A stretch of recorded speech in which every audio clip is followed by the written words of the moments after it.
हमारा आज का टॉपिक है रिसर्च और मैं इसको अच्छे से एक्सप्लेन करूँगी ताकि आपको आसानी से समझ में आ जाए। तो देखिए दिया है शोध के चरण, स्टेप्स ऑफ रिसर्च। तो शोध करने से पहले हमें किन किन बिंदुओं को ध्यान में रखना चाहिए। तो देखिए पहला इसका स्टेप है समस्या का चयन, सिलेक्शन ऑफ ए प्रॉब्लम्स। शोध करने के लिए सबसे ज़रूरी है समस्या का चयन करना। ये बहुत ही महत्वपूर्ण बिंदु है, इसके बिना हम शोध कर ही नहीं सकते हैं। विदाउट प्रॉब्लम्स का रिसर्च कैसे हो सकता है।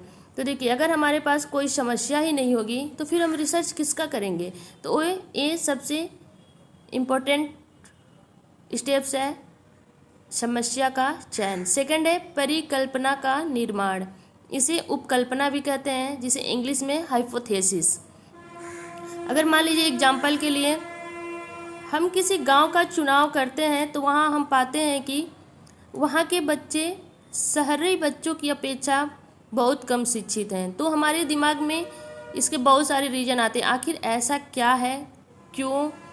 तो हमारे दिमाग में जो रीज़न आएगा वह उपकल्पना हो जाएगा कि मतलब आखिर ऐसा क्या है कि यहाँ तक शिक्षा नहीं पहुँच पा रही है, या कहीं ऐसा तो नहीं कि यहाँ के सभी बच्चे अपने भाग्य के बल पर कार्य करते हैं। ऐसे होता है ना कि भाग्य में नहीं लिखा है इसीलिए नहीं था।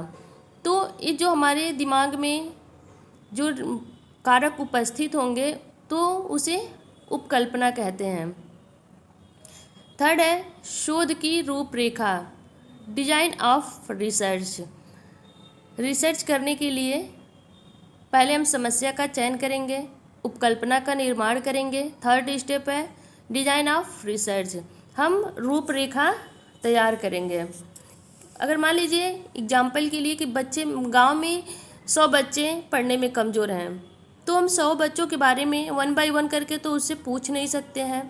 तो क्या करेंगे, कुछ फैमिली के पास जाएंगे और उससे एक एक करके हम कुछ लोगों के पास, गिने चुने लोगों के पास जाएंगे और उसका हम एक सैंपल इकट्ठा करेंगे। उसको किस तरह समय सारणी बनाएंगे, समय तालिका बनाएंगे, उसमें उसका नाम लिखेंगे कि आखिर ऐसा क्या है।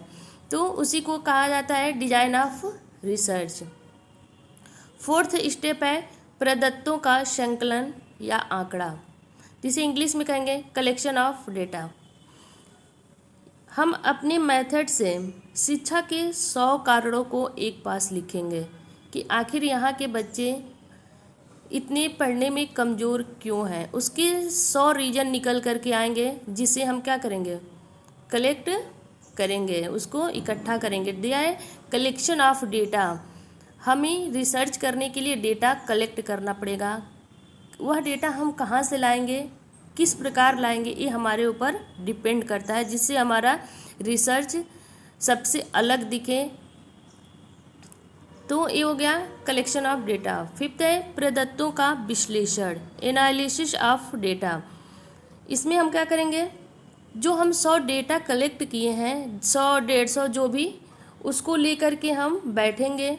अब ऐसा तो है नहीं कि सबको उठा करके उसमें लिख देंगे। अब उसको उस डेटा में हम देखेंगे कि इसमें से सबसे इम्पोर्टेंट फैक्ट क्या है, उसको लेकर के हम उसका विश्लेषण करेंगे और जो हमें महत्वपूर्ण लगेगा उसे हम एक जगह तैयार करते जाएंगे। तो वही होता है प्रदत्तों का विश्लेषण। 6 है निष्कर्षों का प्रतिपादन।